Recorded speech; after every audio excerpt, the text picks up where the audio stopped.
PetrolPlaza has come over to Helsinki, Finland to visit the only site in the world that has a automated refueling arm. We're here with Jonas, founder and CEO of Autofuel. Jonas, when did this project begin with Neste to implement the robotic fueling arm?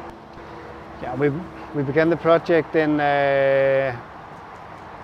late of 2018, where we installed the second generation of the Autofuel system. Then it was running for around 2 years, testing and improving. We got a lot of good experience on that system. Then we had the chance to step back to review our results, and we found out that we wanted to develop a third generation, which we then implemented exactly 1 year ago. Has been running now for 1 year at the station. We are still in the testing phase, but we are in the end of the testing phase. So we are now in that end where we have a stabilized system. We can see it's working. We can take in cars every day. So we are very close to a commercialization of the system. You have now the possibility as a fuel retailer to give customer back their time instead of link them to the nozzle. But if you just look a few years ahead, then you will see self-driving mobility, and then we are going from convenience and nice to have to something you need to have. Mm-hmm. So I definitely see a large potential in this, and we are both building a convenient technology for today's user, but we are also building infrastructure for tomorrow's autonomous driving. When a car is arriving to the system, we will see the number plate with the camera, as you see just below the traffic light over there. And that's the first thing that happens.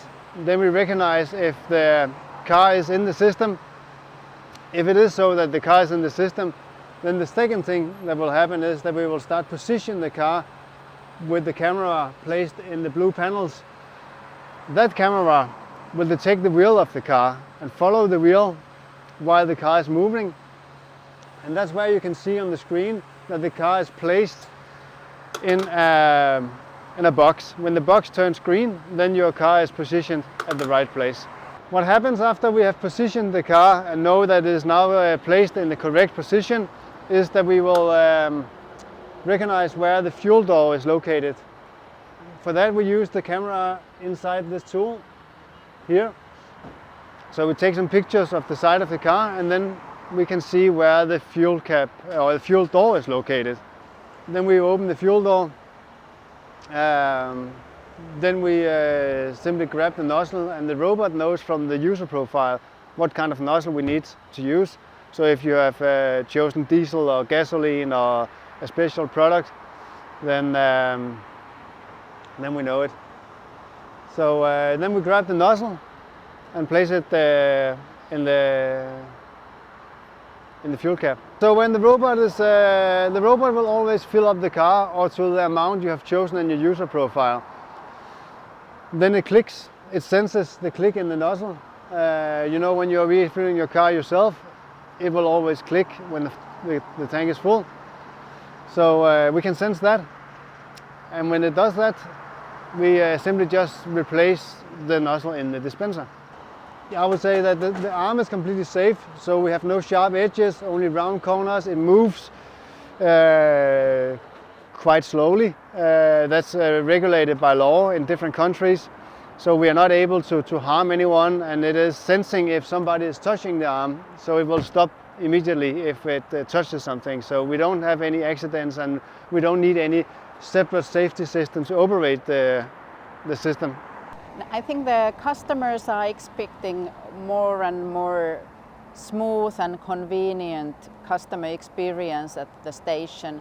So technology will help there, and the robotic arm is a good example of the existing technology that can make the customer experience nice and easy at the station.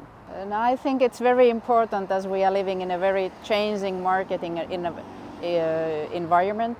So with the innovations, constant innovations, we are ready to be there and meet the customer expectations also in the future. Currently we are testing it with a test group in our pilot station, and the plan is to open it to a public test group later this year, and we will make then the decisions on how to continue after the experiences from the pilot. So Jonas, you've explained to us how it works. We've seen it being used with a car from one of the Neste employees. Let's talk now about the future of Autofuel. A lot of people are going to wonder how this solution applies to new solutions like electromobility. So what are you doing to make sure that your company has a place in the future? So the beauty of the Autofuel system is that we can adapt it for using all kind of fuels. What you see, the shiny part in the end of the robot grabbing the nozzle is what we call the robotic tool. We can easily change that one to another type of tool that operates, for example, an electric plug or a hydrogen nozzle or a CNG nozzle, or basically whatever you would like it to handle. We don't believe that no matter what kind of fuel we will use in the future, we don't believe that people will refuel their car themselves. Because I guess the big thing will be then autonomous vehicles, right? They shall fuel themselves. That would be a game changer, because if you are using human to refuel autonomous vehicles, then you are having human serving robots, and we believe that the general purpose of robots is the opposite. So yeah, definitely, that's a few years ahead, but that will be a big game changer for us.